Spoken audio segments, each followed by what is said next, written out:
hay lazos, evidentemente, entre Argentina y Perú que son antiguos, desde el Imperio Incaico, que compartimos parte de un territorio. Durante la colonia, o el virreinato, donde las provincias argentinas o de La Plata eran parte del virreinato del Perú, y por lo tanto las Malvinas fueron peruanas durante 250 años.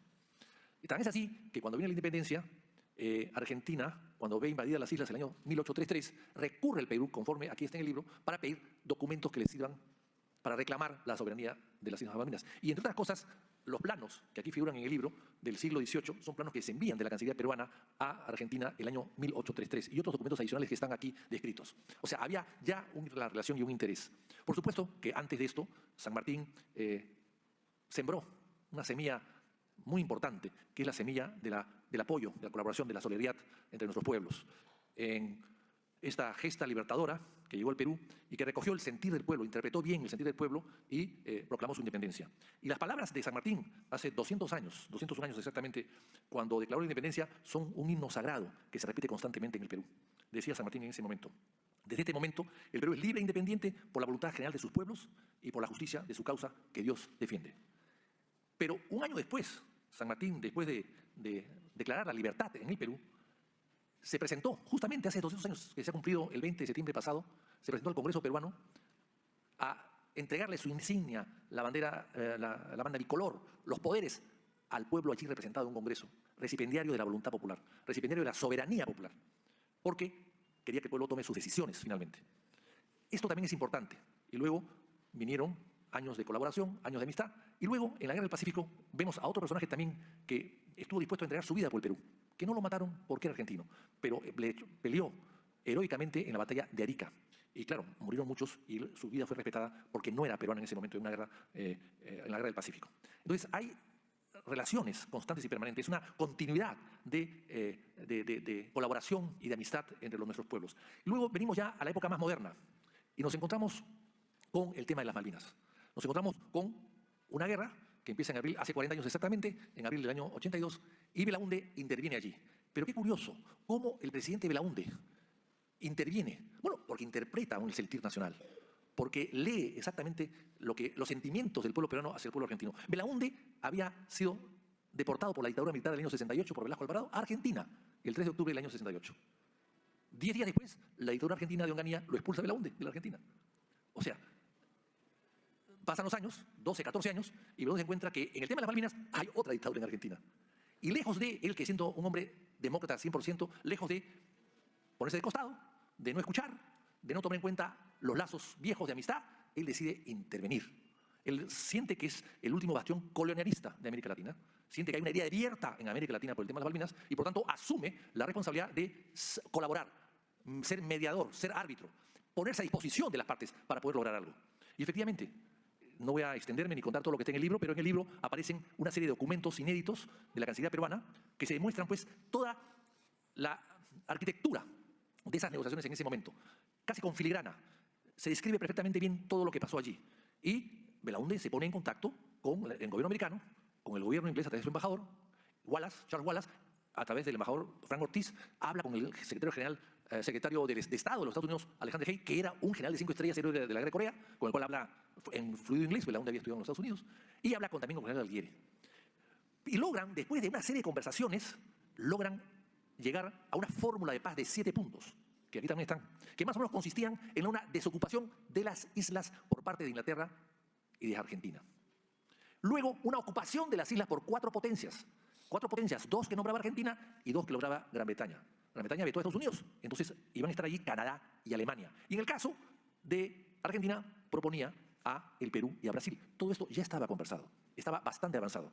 Hay que recordar que en estos cables que aquí figuran, que son interesantes, porque el libro consta de la parte diplomática, de los cables y de la parte de logística militar, porque el Perú, en este caso, participó en la parte de la diplomacia y de la parte de la logística. O sea, tuvo un doble papel en un solo tema, además, ¿no? Y en un solo tiempo. Y entonces, cuando uno ve los cables y se da cuenta que los cables del embajador peruano en Washington, Fernando Schwal, que era un hombre de mucha formación jurídica, informa a Lima que el presidente Joao Batista Figueiredo está en Estados Unidos en una visita previa a la isla de las Malvinas, previas al conflicto, pero que ha dicho o ha dejado traslucir que él no va a intervenir, el Brasil, en el conflicto, con la sola expresión que cambiaría de posición, pensaría cambiar de posición siempre y cuando Inglaterra pueda atacar el continente. Pero si no, se ponían de costado. Pero también hay otras cables que muestran pues, la posición chilena o de otros países. En el caso de estas negociaciones, Belaúnde logra entonces establecer en la propuesta peruana, que así la llaman algunos autores extranjeros, a propósito, lo que viene a decir el embajador Vaca, este es el primer libro, no sé si el único será más adelante, pero de hecho es el primer libro en este momento y el único que grafica, que describe, que hace un análisis de la posición peruana en un tema. Porque hemos tenido y hemos visto muchos libros sobre la Argentina escritos por argentinos o por otros extranjeros o por ingleses, pero no hay una versión peruana de un país que sí participó directamente en la parte diplomática y en la parte de guerra, en la parte de logística. Y este libro cubre ese vacío para que los historiadores puedan revisar y se dan cuenta que se hizo mucho más de lo que se pensaba, pero lamentablemente no hubo una respuesta adecuada. Entonces, volviendo al tema, ¿qué pasa entonces en esta trama, en esta controversia, en esta guerra? Bueno, avanza el tiempo y finalmente Belaúnde, que habla con Galtieri, y Galtieri le decía doctor, Belaúnde no era doctor.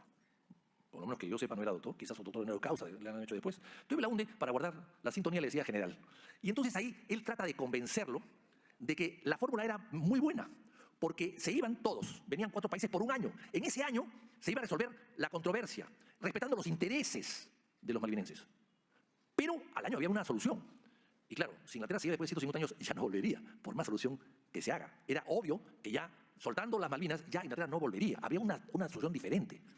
Y esa propuesta, que Belaúnde le habla a medianoche con Galtieri, Galtieri le hace una serie de observaciones, se había ya discutido el texto en inglés y en español, inglés que hablaba perfectamente bien Belaúnde, que no hablaba perfectamente bien Galtieri, y después de llegar a una conclusión, le dice, general, créame, yo estoy convencido que el general Hay ha tenido que forzar a Gran Bretaña a que acepte este acuerdo.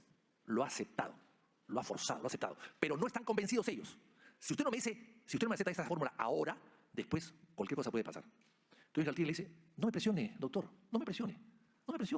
Hemos esperado 150 años, podemos esperar 2 o 3 años más. No me presione. Entonces dije, pero entiéndame que yo he notado en el general Hay, en el secretario de Estado Hay, esta preocupación de él sobre sus siempre aliados, Gran Bretaña, pues son más aliados siempre que Estados Unidos que Gran Bretaña que cualquier país latinoamericano, a pesar que podría pensarse diferente, pero eso es parte de la historia del mundo. Entonces, ¿qué le dice Galtieri? No me presione, yo también tengo mi Senado.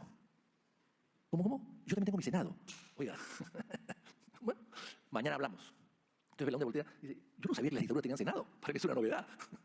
Claro, ¿qué cosa es su Senado? 4 o 5 personas, 6 personas, no sé, su cúpula militar, los allegados, sus amigos, no se sabe. Pero el asunto es que esa decisión o esa conversación fue fatal, porque 12 horas después hundieron el Belgrano. Y ahí ya las cosas cambiaron. Había que volver a empezar. Y claro, y eso era una dificultad. Hay que recordar que aquí también hay un cable muy interesante de abril, de los primeros días de abril, donde el embajador peruano en Washington le informa a Lima, a la Cancillería, las conversaciones secretas con Pérez de Cuéllar. Pérez de Cuéllar no podía estar hablando con el Perú, era secretario general de las Naciones Unidas y dependía del Consejo de Seguridad, o sea, de las 5 potencias que eran las que manejaban el Consejo de Seguridad, etc. O sea, no podía. Sin embargo, por ser peruano y a ser amigo del embajador del Perú en Washington, había una conversación y le dicen, por favor, esto es confidencial, no lo puedan decir. Claro, ahora después de 40 años lo podemos decir. Y además, todos han fallecido. Yo, como he sido muy joven, he trabajado en esto muy joven, de una edad casi temeraria, entonces, bueno, estoy sobreviviendo hasta el día de hoy. Pero eso se dijo en su momento. Entonces, con esto quiero decir de que se perdió una gran oportunidad. Cuando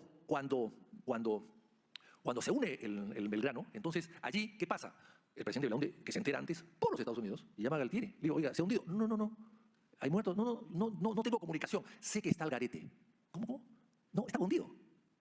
O sea, no estaba bien informado. O sea, evidentemente Estados Unidos jugaba para Inglaterra, le daba facilidades, o también parece que, no sé, en la entrevista de Pinochet con la Thatcher en el arresto domiciliario que tenía Pinochet en Inglaterra, también se habla de colaboración e información. Eso habría que averiguar si esa información de hundir el Belgrano vino de Chile o vino de los Estados Unidos, para ubicar al barco que estaba fuera de las 200 millas reservadas por los ingleses como zona de guerra. O sea, fuera de las 200 millas. Entonces, eso fue evidentemente un problema. Entonces, luego, Galtieri le dice que ya no hay nada que negociar, que en fin, que esto ha cambiado, pero le dice, quiero que usted reciba a 2 colaboradores míos muy cercanos, contra Clemente Moya y el general Iglesias, secretario general de la presidencia. Entonces Belaúnde le dice, no me mande general nadie, usted está en guerra, usted no puede desprenderse de su gente más cercana, de su colaborador más cercano. No, quiero que vayan a explicarle, yo conozco el tema, yo lo conozco, pero quiero que vayan a explicarle y que quiero, por favor, que usted lo reciba.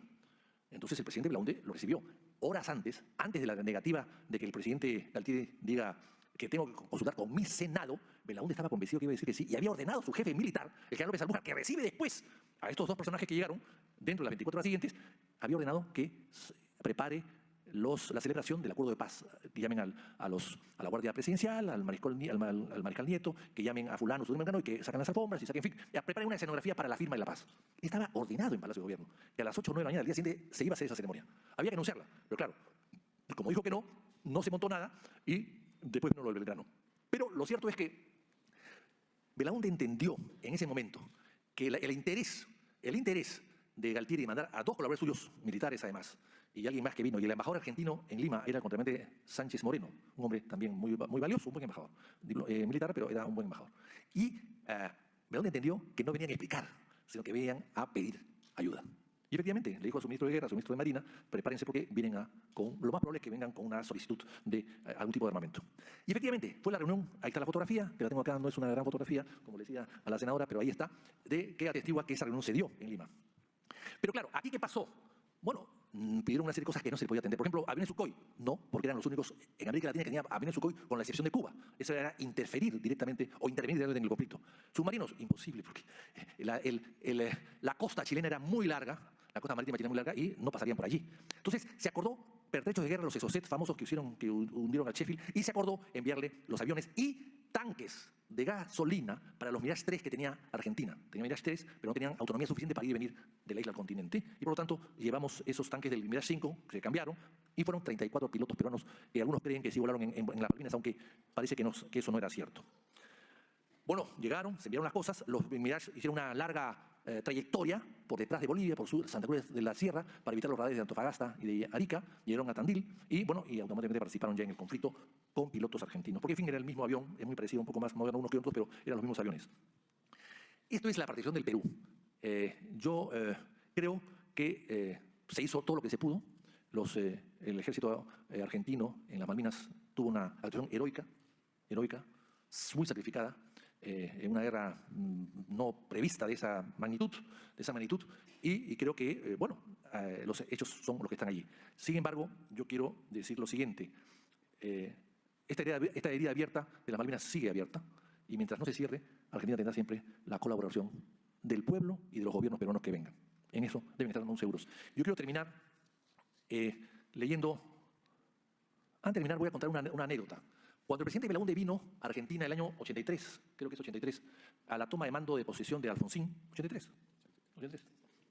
Y entonces se pasó por las calles, etc., ¿no? Entonces vino George Bush, que era vicepresidente de los Estados Unidos en ese momento, después fue presidente, George Bush padre. Después fue presidente una sola vez, no fue reelecto, su hijo sí fue reelecto. Y pidió hablar con Belaúnde. Y Belaúnde lo recibió en el local de la embajada, ahí en Libertadores, el Peter Camino me lo ha recordado esta mañana, y lo recibió en el local de Libertadores. Yo vine, lo acompañé al presidente Belaúnde en ese momento, e inclusive salí afuera a recibirlo a George Bush y entró, y le dijo, yo escuché que le dijo lo siguiente. Presidente, le dijo, a usted lo aplauden, a usted se pasea por las calles de Buenos Aires y lo aplauden. Yo me paseo por las calles de Buenos Aires y la gente me hace así. Así.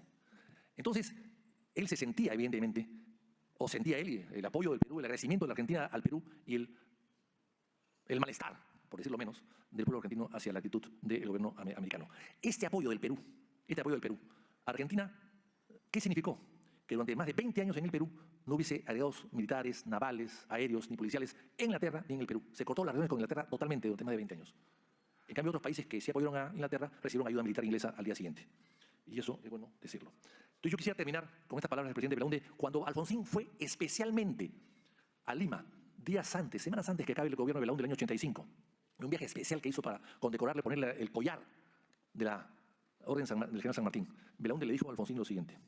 Decirle a vuestro pueblo, señor presidente Alfonsín, que he dejado que se me coloque este honroso collar con profunda humildad, recordando las aventuras y desventuras de la Argentina y las nuestras, en que siempre estuvimos cerca, compartiendo el dolor, la alegría o la esperanza. Pero sobre todo, al recibir esta altísima distinción, siento que se reencarnan en mí las víctimas del Belgrano, que en mi propio pecho, palpitante en el de ellas, recibe la condecoración que yo hubiese querido imponer a cada uno de sus defensores de su patria, a quienes realmente corresponde, y a quienes rindo en este momento mi más sentido homenaje. Os ruego, presidente Alfonsín, finalmente, llevar a los deudos, a las madres, a las viudas, a los huérfanos, la expresión de mi mayor afecto, de mi más hondo aprecio y convicción de que esta condecoración es un valor en custodia que llevo, entregado por el más ilustre argentino, a nombre de sus amados desaparecidos, heroicos defensores de su patria. Gloria eterna a los defensores de las Malvinas.